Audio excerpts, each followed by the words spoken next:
Haleluya, saudara. Shalom, jumpa lagi dengan saya di program baru GGIC ABM, Allah Baik Ministry. Aku dan Alkitabku, kita sudah belajar dua sesi yang pertama dan sesi yang kedua. Kita memulai Aku dan Alkitabku dari buku pertama, dari 5 kitab Musa, dari 39 kitab Perjanjian Lama, yaitu kitab Kejadian. Kita sudah belajar ayat yang pertama, kita juga sudah belajar ayat yang kedua. Dan kali ini kita akan masuk lebih dalam dari Kejadian pasal 1 ini. Saya berdoa ini akan memberkati kita. Kita semakin bergairah, kita semakin antusias belajar firman Tuhan. Karena firman Tuhan merupakan satu hal yang sangat penting. Saya berdoa ini akan menjadi inspirasi. Bukan hanya inspirasi, tetapi juga berkat bagi kita. Nanti kita akan membaca kembali Kejadian pasal 1, ayat 1 sampai dengan ayat yang kelima. Tapi sebelumnya saya ingin mengajak saudara untuk menaikkan satu pujian terlebih dahulu untuk menghantar kita memasuki perenungan akan firman Tuhan pada hari ini. Sebuah lagu lama yang mengingatkan kita akan kuasa dari darah Tuhan Yesus. Darah Tuhan Yesus yang telah menebus dosa kita, menyucikan kita, melayakkan kita menjadi ahli waris kerajaan surga. Nah, pujian ini mengingatkan kita ada kuasa dalam darahnya. Mari naikkan pujian ini. Kalau saudara mengikuti ini dan saudara mau menyanyi di dalam hati, boleh sambil mengikuti, sambil menyanyikan bersama-sama dengan saya juga boleh. Satu pujian yang saya rindu ini akan memberkati kita. Ada kuasa dalam darahnya. Ada kuasa dalam darahnya, darah domba Allah. Ada kuasa dalam darahnya, darah anak domba Allah. Ada kuasa dalam darahnya, darah domba Allah. Ada kuasa dalam darahnya, darah anak domba Allah. Sekali lagi, ada kuasa dalam darahnya, darah domba Allah. Ada kuasa dalam darahnya, darah anak domba Allah. Ada kuasa dalam darahnya, darah domba Allah. Ada kuasa dalam darahnya, darah anak domba Allah. Sekali lagi, ada kuasa dalam darahnya, darah domba Allah. Ada kuasa dalam darahnya, darah anak domba Allah. Darah anak domba Allah. Haleluya. Oh, darahmu menyucikan kami, darahmu melayakkan kami, menyucikan kami. Haleluya, haleluya. Terima kasih Tuhan untuk darah-Mu. Kami bersyukur Tuhan. Terima kasih Bapa buat kasih setia-Mu. Haleluya, haleluya, haleluya, haleluya. Terima kasih ya Tuhan untuk pengampunan-Mu. Terima kasih untuk darah-Mu yang menyucikan kami, yang melayakkan kami menjadi ahli waris kerajaan surga. Terima kasih Tuhan, Kau membayar lunas semua hutang dosa kami, bukan dengan emas dan perak, bukan dengan barang fana, tetapi dengan darah-Mu sendiri. Terima kasih ya Tuhan, berkati kiranya setiap kami yang mengikuti program Aku dan Alkitabku ini boleh menjadi semakin giat menghidupi dan dihidupi oleh firman. Firman tumbuh di dalam kehidupan kami, menjadi benih iman yang kuat, yang sanggup mengubah kehidupan kami. Di dalam nama Tuhan Yesus, kami berdoa. Amin. Puji Tuhan, saudara, kita akan bersama-sama merenungkan bagian dari firman Tuhan. Masih di kitab Kejadian, pasal 1, ayat 1 sampai dengan ayat yang kelima, saya akan bacakan untuk saudara sekalian. Demikian kata Alkitab, pada mulanya Allah menciptakan langit dan bumi. Bumi belum berbentuk dan kosong. Gelap gulita menutupi samudra raya, dan roh Allah melayang-layang di atas permukaan air. Berfirmanlah Allah, jadilah terang. Lalu terang itu jadi. Allah melihat bahwa terang itu baik. Lalu dipisahkannyalah terang itu dari gelap. Dan Allah menamai terang itu siang, dan gelap itu malam. Jadilah petang dan jadilah pagi, itulah hari pertama. Saudara, kita sudah belajar ayat 1 dan juga ayat yang kedua, nanti sedikit kita akan ulang karena ada hubungannya dengan apa yang kita pelajari, renungkan bersama-sama. Ayat yang ketiga mengatakan demikian, berfirmanlah Allah. Wow, ini satu hal yang sangat penting. Bahkan Musa saja untuk mendengar firman itu harus naik ke Gunung Sinai. Hanya untuk mendengar beberapa kalimat perkataan Tuhan, dia harus naik ke Gunung Sinai. Lalu kemudian turun lagi untuk menyampaikan firman Tuhan itu kepada bangsa Israel. Jadi kata berfirmanlah Allah ini merupakan satu hal yang sangat penting. Penulis kitab Mazmur, atau yang sering kali orang mengatakan penulis buku Mazmur, pasal 33 ayat yang 9 mengatakan demikian, saudara. Sebab dia berfirman, maka semuanya jadi. Dia memberi perintah, maka semuanya ada. Wow, ini luar biasa. Alkitab jelas dikonfirmasi oleh pemazmur. Allah berfirman, semuanya jadi. Allah memberi perintah, semuanya ada.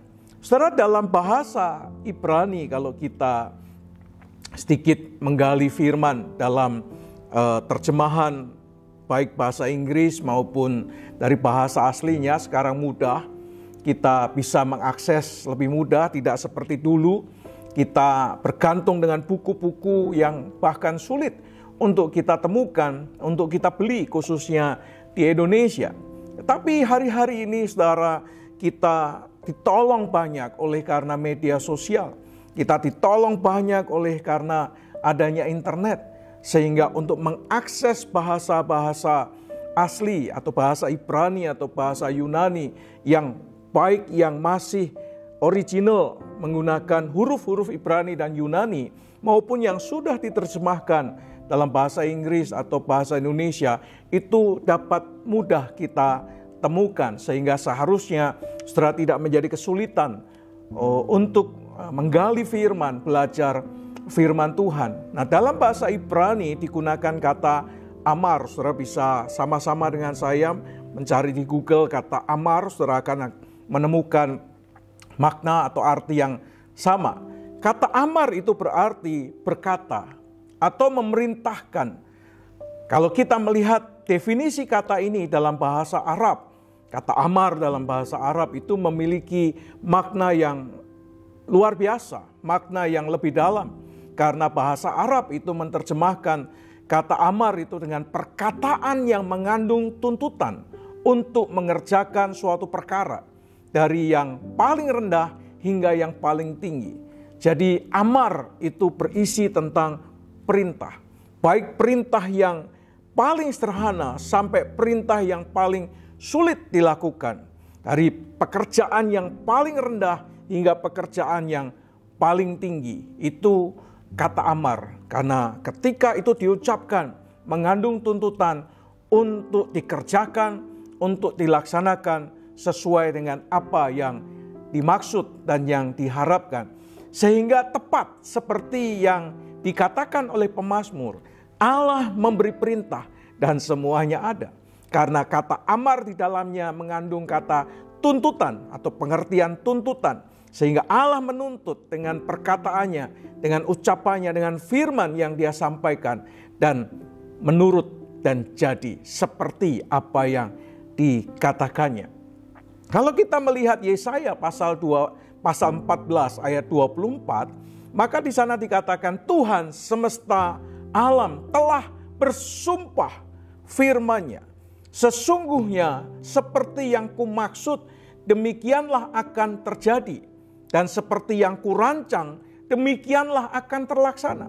Saudara, bukan hanya pemazmur yang mengkonfirmasi bahwa ketika Allah berfirman semuanya jadi, ketika dia memberi perintah semuanya ada. Nabi Yesaya itu juga mengkonfirmasi bahwa firman-Nya sesungguhnya seperti yang dimaksud dengan Allah oleh Allah, demikianlah akan terjadi. Seperti yang dirancang oleh Allah, demikianlah terlaksana. Saudara, inilah sebetulnya cara Allah mewujudkan apa yang dipikirkannya dan apa yang dikehendakinya tentang apa yang akan dan yang diciptakannya. Yaitu dengan apa? Dengan berkata-kata, dengan memberi perintah, dan apa yang diinginkannya terjadi, dan apa yang diperintahkannya itu terjadi. Saudara, disinilah nampak betul bahwa dari kata-kata ini kita mengerti akan kemahakuasaan Allah. Dia mengucapkan sabdanya, dan langsung apa yang dikehendaki dari apa yang diucapkannya itu jadi. Inilah menunjukkan kepada kita Allah yang maha kuasa. Dia berkata-kata, dia berfirman, semuanya ada dan semuanya jadi. Dengan demikian, saudara, kita dapat menyimpulkan betapa dahsyatnya perkataan Tuhan itu. Betapa dahsyatnya firman Allah itu. Kita akan coba lihat konfirmasi-konfirmasi tentang betapa dahsyatnya firman Tuhan dari Perjanjian Baru yang mengkonfirmasi ulang bahwa firman itu perkataan Allah yang dahsyat. Kisah Rasul 20 ayat 32 mengatakan demikian. Dan sekarang aku menyerahkan kamu kepada Tuhan dan kepada firman kasih karunia-Nya yang berkuasa membangunkan kamu dan menganugerahkan kepada kamu bagian yang ditentukan bagi semua orang yang telah dikuduskannya. Jelas bahwa firman Tuhan atau firman kasih karunia itu berkuasa membangunkan kamu dan membuat kita menerima anugerah yang telah ditentukan bagi setiap orang yang telah dikuduskannya. Wow, dikuduskannya. Ini penting, saudara. Firman berkuasa membangunkan kita. Ibrani juga memberi kesaksian yang tegas tentang firman Tuhan. Pasal 1 Ibrani ayat yang ketiga mengatakan demikian. Ia adalah cahaya, kemuliaan Allah, dan gambar wujud Allah, dan menopang segala yang ada dengan firman-Nya yang penuh kekuasaan. Dan setelah ia selesai mengadakan penyucian dosa, ia duduk di sebelah kanan yang maha besar di tempat yang tinggi. Saudara, jelas dia menopang segala yang ada dengan firman-Nya yang penuh kekuasaan. Saudara, Tuhan menopang segala yang ada dengan firman-Nya yang penuh kekuasaan. Wow, ini luar biasa sekali. Ia adalah cahaya kemuliaan Allah dan gambar wujud Allah, dan menopang segala yang ada, baik di bumi, di bawah bumi, yang ada di atas bumi, dengan firman-Nya yang penuh kekuasaan. Firman Tuhan ini dahsyat sekali. Yang ketiga, Yakobus pasal 1 ayat 21. Ini juga mengungkapkan kepada kita bahwa amar atau firman atau perintah Tuhan itu dahsyat sekali. Yakobus 1 ayat 21 mengatakan demikian. Sebab itu buanglah segala sesuatu yang kotor dan kejahatan yang begitu banyak itu, dan terimalah dengan lemah lembut firman yang tertanam di dalam hatimu, yang berkuasa menyelamatkan jiwamu. Saudara, firman itu bukan hanya menopang segala sesuatu yang ada. Firman bukan hanya membangunkan kita dan memberikan kita, membuat kita menerima anugerah yang ditentukan bagi setiap kita yang telah dikuduskannya. Tapi juga firman berkuasa menyelamatkan jiwa saudara dan jiwa saya. Oleh karena itulah dahsyat. Bahkan di dalam Roma, Paulus mengatakan, Injil adalah kekuatan Allah yang menyelamatkan. Firman, kabar baik, perintah Tuhan adalah firman yang memiliki kekuatan untuk menyelamatkan jiwa kita. Firman adalah kekuatan Allah yang menyelamatkan. Oleh karena itulah, saudara, firman Tuhan itu sangat penting sekali untuk kita hidupi dan kita izinkan hidup di dalam diri kita. Firman Tuhan membuat kita seharusnya sadar bahwa kita membutuhkan firman Tuhan dalam kehidupan kita. Saudara, ada satu lagu lama yang mengingatkan kita untuk bersandar pada sabda Allah, bersandar pada firman Allah. Saya rasa orang-orang di antara saudara yang lahir tahun 70-an atau sampai tahun 80-an lah, kira-kira akan mengenal lagu ini, atau sebelum tahun 70-an lebih lagi akan mengenal lagu ini. Saya akan coba nyanyikan lagu ini, saudara. Zaman sekarang berjagalah, saudara.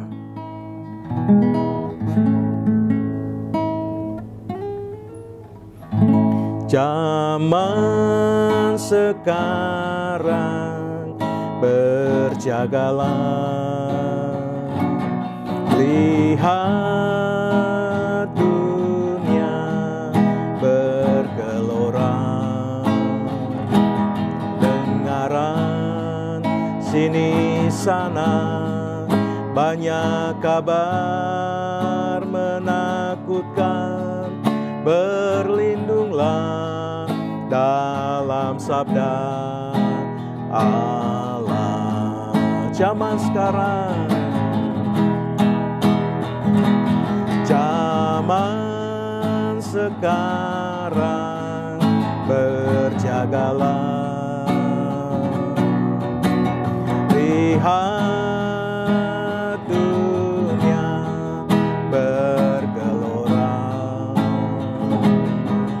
kedengaran sini sana banyak kabar menakutkan, berlindunglah dalam sabda Allah. Lagu ini mengingatkan kita, saudara, ketika kita ada dalam situasi yang bahkan mengerikan karena dunia yang selalu bergelora. Pujian ini mengingatkan, carilah firman Tuhan. Kita berlindung pada firman Tuhan. Karena di dalam firman Tuhan ada kekuatan Allah yang menyelamatkan. Kita bisa berlindung dalam sabda Allah. Karena di dalam firman Tuhan kita akan beroleh keselamatan. Kita beroleh anugerah. Oleh karena itu, saudara, mari cintai dan sayangi firman Tuhan. Dan saya rindu kita terus hidup dan menghidupi firman Tuhan seperti apa yang Tuhan inginkan. Firman yang kita sayangi, firman yang kita hidupi, dan yang kita izinkan hidup di dalam kehidupan kita akan membangunkan kita, akan menopang kita, dan akan menyelamatkan kita. Saudara, dahsyat loh firman itu. Jadi jangan abaikan firman. Jangan malas baca firman. Jangan malas dengar firman Tuhan. Jangan malas untuk bergaul karib dengan firman Tuhan. Amin. Amin. Saya dorong Anda untuk mengasihi firman. Karena di dalam firman ada kekuatan Allah yang menyelamatkan. Minta maaf. Kalimat kedua, bagian selanjutnya, berfirmanlah Allah, jadilah terang. Wow, ini satu hal yang luar biasa. Mungkin sebagian besar dari kita berpikir dan bertanya-tanya, mengapa Allah menciptakan terang pada hari yang pertama? Mengapa bukan yang lain terlebih dahulu? Kenapa Dia menciptakan terang pada hari pertama? Saudara, kalau kita merenungkan dan menghubungkan dengan apa yang kita sudah renungkan sebelumnya di ayat yang kedua, maka kita dapat mengerti bahwa terang adalah jawaban Allah atas dominasi kegelapan atas bumi, saudara. Terang adalah jawaban Allah atas dominasi kegelapan pada bumi pada waktu itu. Dominasi kegelapan yang harus dikalahkan dengan dominasi lain yang lebih kuat, yang mampu mendorongnya, mampu menyingkirkannya. Oleh karena itulah, saudara, kebutuhan pertama bumi pada waktu itu adalah terang. Inilah langkah pertama Allah dan menjadi dasar untuk program penciptaan selanjutnya. Saudara, terang di sini tidak bersumber dari matahari. Karena Allah belum menciptakan benda-benda penerang di langit. Sumber terang ini tidak berasal dari matahari. Kata atau bahasa Ibrani yang dipakai adalah or, yang artinya light of the day atau light of day, cahaya hari. Jika pada saat itu belum ada matahari, maka tidak ada alasan lain kecuali bahwa terang itu berasal dari Allah sendiri. Wow, keren ya saudara. Sumber terang pada saat itu bukanlah matahari. Ketika Tuhan mengatakan jadilah terang, maka itu tidak diambil dari benda ciptaan yang lain. Karena yang bisa menyingkirkan dominasi kegelapan atas bumi pada saat itu adalah terang yang bersumber dari Allah sendiri. Or atau light of day, cahaya hari. Saudara, Allah dapat menyingkirkan dominasi kegelapan atas bumi. Dan firman-Nya juga sanggup memunculkan terang untuk menyingkirkan dominasi kegelapan atas bumi. Sehingga terang mulai mendominasi, saudara. Terang mulai mendominasi bumi sebelum Allah memisahkan keduanya sebagai penguasa malam dan sebagai penguasa siang. Terang mulai mendominasi bumi sebelum Allah memisahkan keduanya sebagai penguasa malam dan penguasa siang. Sumber terang itu adalah Allah sendiri. Saudara, dikatakan bahwa kalau kita membaca Perjanjian Baru, maka dikatakan Yesus adalah terang dunia. Jadi dengan jelas di sini kita tahu bahwa sumber terang adalah Allah sendiri, bukan dari benda ciptaannya. Karena Perjanjian Baru menegaskan kembali Yesus adalah terang dunia. Dan bahkan kita pun anak-anaknya disebut sebagai terang dunia. Tujuannya apa, saudara? Tujuannya untuk menyingkirkan dominasi kegelapan atas dunia sebetulnya. Tujuannya adalah untuk menyingkirkan dominasi kegelapan atas kehidupan umat manusia. Namun seringkali yang terjadi adalah kita tidak menjadi terang yang baik. Sehingga kegelapan malah mendominasi terang kita. Sehingga terang kita itu tak terlihat. Sehingga bahkan seringkali kita menggunakan istilah jarak pandang kita itu mungkin hanya 1 meter. Terang kita itu hanya bisa dinikmati dengan jarak 1 meter. Kenapa demikian? Jarak pandang hanya 1 meter karena ditutupi dengan kabut yang pekat. Ditutupi dengan kegelapan. Sehingga jarak pandang kita itu hanya pendek sekali. Karena dalam 1 meter itu kita masih bisa melihat terang di sekitar kita, tetapi tidak bisa menjangkau, menembusnya, karena kabut yang pekat menutupinya. Seharusnya terang kita itu bisa menyingkirkan dominasi kabut gelap, sehingga kita bisa menjadi terang bagi banyak orang, menjadi terang bagi dunia. Bahasa Ibrani yang dipakai untuk kata belum berbentuk adalah tohu, dan kata kosong adalah bohu, yang berarti tidak berisi dan kosong. Arti lain dari kedua kata ini adalah kacau dan tandus. Kita sudah belajar itu di minggu yang lalu. Dunia yang kacau dan tandus. Nah, dari bagian pertama kita dapat belajar, yaitu bahwa penciptaan itu dimulai dari sesuatu yang tidak ada. Nah, pada bagian yang kedua kita dapat belajar dengan satu pertanyaan. Mengapa Allah menciptakan bumi kacau dan tandus? Ingat bahwa pada permulaan Allah tidak hanya menciptakan bumi saja, tetapi Dia juga menciptakan langit. Dari ayat yang kedua ini kita mendapat penjelasan bahwa langit itu diciptakan tidak rusak, tidak kacau. Oleh karena itu sebetulnya bumi yang diciptakan oleh Allah itu seharusnya juga sama baiknya dengan langit yang diciptakan secara simultan oleh Allah pada waktu itu. Saudara, pada mulanya permulaan diciptakan, keduanya baik langit maupun bumi dalam keadaan baik.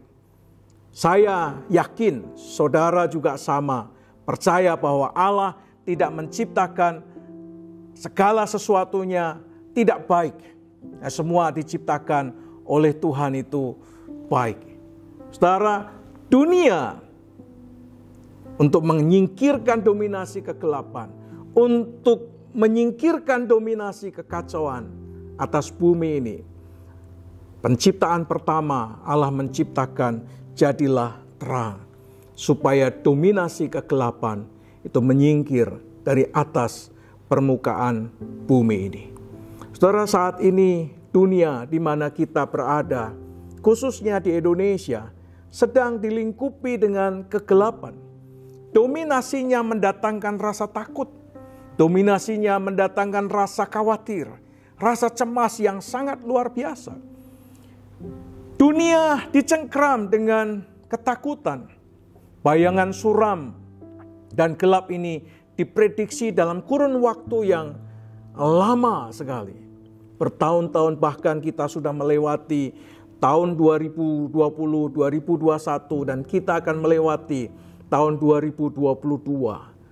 Maret tahun 2023 kita 3 tahun mengalami masa-masa pandemi yang cukup panjang, yang efeknya hingga sampai kepada psikis seseorang, efeknya bisa sampai ke materi, kehidupan, rumah tangga bahkan menjadi kacau. Oleh karena kegelapan yang menguasai dunia, Indonesia khususnya pada hari-hari ini. Saudara, harapan untuk melihat secercah cahaya pupus karena begitu gelapnya awan gelap yang menyelubungi dunia ini. Pertanyaannya adalah, apakah dunia ini akan berakhir? Tidak ada satupun yang tahu.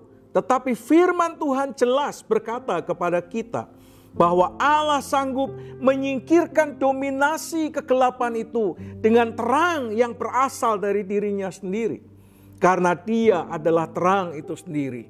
Dialah terang dunia. Dunia masih memiliki pengharapan. Indonesia khususnya juga masih memiliki pengharapan.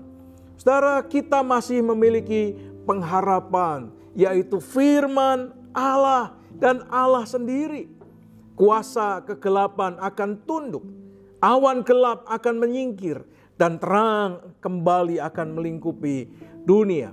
Terang kembali akan melingkupi Indonesia. Terang akan melingkupi kita semua. Sehingga jarak pandang kita bukan hanya jarak pandang yang terbatas karena kegelapan melingkupinya. Tapi jarak pandang kita akan jauh kembali karena tidak ada kabut tebal yang melingkupi, yang menutupinya. Saudara, maka kesehatan terjadi di mana-mana. Kesembuhan meningkat dan terjadi di mana-mana. Kesejahteraan dan keamanan yang berlimpah-limpah dianugerahkan Tuhan kepada dunia dan kepada kita khususnya yang ada di Indonesia. Saudara, saya berdoa, jemaat Tuhan, dimanapun saudara berada, kita semakin mencintai dan menghidupi firman Tuhan. Firman Tuhan adalah ya dan amin. Janjinya seperti perak yang teruji, dan Tuhan tidak pernah lalai menepati janjinya. Oleh karena itulah Tuhan berfirman dalam Keluaran 15 ayat yang ke-26. Jika kamu sungguh-sungguh mendengarkan suara Tuhan Allahmu dan melakukan apa yang benar di matanya dan memasang telingamu kepada perintah-perintahnya dan tetap mengikuti ketetapannya, Alkitab jelas berkata, maka aku tidak akan menimpakan kepadaku penyakit manapun yang telah kutimpakan kepada orang Mesir, sebab aku Tuhanlah yang menyembuhkan engkau. Ini firman Tuhan, saudara. Ada pengharapan bagi saudara yang sakit. Firman Tuhan berjanji demikian. Ada harapan bagi saudara yang sedang mengalami gangguan kesehatan. Saudara, Allah sanggup mengubah keadaan. Dominasi atau kekuatan apapun tidak akan pernah sanggup mendominasi kuasa Tuhan. Allah tidak pernah bergantung pada ciptaannya untuk menyingkirkan dominasi kegelapan. Karena dari dirinya sendiri terpancar terang yang ajaib. Dari dirinya sendiri ada firman yang berkuasa menyelamatkan jiwa kita. Setiap kali Dia berfirman, semuanya ada. Dan setiap kali Dia memberi perintah, semuanya jadi. Amin. Yuk saudara, cintai firman Tuhan. Tuhan berkata, jadilah terang. Lalu terang itu jadi. Firman-Nya berkuasa untuk membangun kehidupan kita. Firman-Nya berkuasa untuk menopang segala yang ada. Firman-Nya berkuasa untuk menyelamatkan kita. Dan Allah sanggup menyingkirkan dominasi kegelapan dari bumi ini dengan terang-Nya yang ajaib. Amin. Amin. Puji Tuhan. Saya berdoa kesadaran kita akan firman yang dahsyat ini akan membawa kita semakin mencintai firman Tuhan. Kita akan lanjutkan minggu depan, aku dan Alkitabku, dari firman Tuhan masih di kitab Kejadian. Kita akan bergeser pada ayat yang keempat. Kita akan mengakhiri dengan satu pujian. Saya berdoa ini akan mengingatkan kita kuasa Tuhan terlebih besar. Saya mengajak Adi untuk ikut menyanyi supaya saya bisa menyanyi dengan lebih baik. Saya berdoa ini akan memberkati saudara. Kuasa-Mu terlebih besar, kuasa-Mu terlebih besar, Tuhanku terlebih besar. Tak pernah terlambat janji-Mu ya Tuhan, menolong hidupku. Kuasa-Mu terlebih besar, Tuhanku terlebih besar. Tak pernah terlambat janji-Mu ya Tuhan, pulihkan hidupku. Kuasa-Mu terlebih besar, kuasa-Mu terlebih besar, Tuhanku terlebih besar. Tak pernah terlambat janji-Mu ya Tuhan, menolong hidupku. Kuasa-Mu terlebih besar, Tuhanku terlebih besar. Tak pernah terlambat janji-Mu ya Tuhan, pulihkan hidupku. Sekali lagi ya, kuasa-Mu terlebih besar, kuasa-Mu terlebih besar, Tuhanku terlebih besar. Tak pernah terlambat janji-Mu ya Tuhan, menolong hidupku. Kuasa-Mu terlebih besar, Tuhanku terlebih besar. Tak pernah terlambat janji-Mu ya Tuhan, pulihkan hidupku. Sebagaimana pujian ini ya Tuhan, kuasa-Mu terlebih besar, kuasa-Mu terlebih besar. Engkau memulihkan kami, Engkau menolong kami. Firman-Mu menopang kami, Firman-Mu membangunkan kami untuk hidup di dalam anugerah-Mu yang ajaib. Dan firman-Mu berkuasa untuk menyelamatkan kami ya Tuhan. Biarlah kami boleh semakin mencintai firman-Mu. Biarlah kami semakin mengizinkan firman hidup di dalam kami. Dan kami sungguh-sungguh menghidupi firman di dalam kehidupan kami. Firman yang menopang kami, firman yang membangunkan kami, firman yang menyelamatkan jiwa kami. Terima kasih Tuhan. Biarlah firman-Mu yang berkuasa itu menyingkirkan dominasi kegelapan dalam kehidupan kami. Firman-Mu menyingkirkan dominasi kutuk di dalam kehidupan kami. Firman-Mu menjadi terang, dan terang itu jadi sehingga hidup kami tidak lagi dikuasai oleh kegelapan. Dan kami boleh memancarkan terang dalam kehidupan kami sebagai anak-anak Allah, untuk mewarnai bumi ini dengan terang ilahi. Terang yang terpancar karena kami menghidupi firman, dan firman yang hidup di dalam kehidupan kami. Terima kasih Tuhan, kami bersyukur. Munculkan gairah, semangat, antusias, roh yang menyala-nyala untuk semakin mencintai dan menghidupi firman Tuhan dalam kehidupan kami. Terima kasih ya Tuhan, di dalam nama Tuhan Yesus Kristus. Kiranya damai sejahtera dari Allah Bapa, cinta kasih sayang daripada Tuhan Yesus Kristus, persekutuan, pertolongan, pimpinan, kuasa Roh Kudus menyertai kehidupan kami dari sekarang sampai selama-lamanya. Amin. Amin. Puji Tuhan, saudara. Saya berdoa kiranya kita semakin mencintai firman Tuhan. Aku dan Alkitabku akan kita lanjutkan minggu depan. Saya berdoa saudara antusias untuk mengikuti aku dan Alkitabku. You are blessed.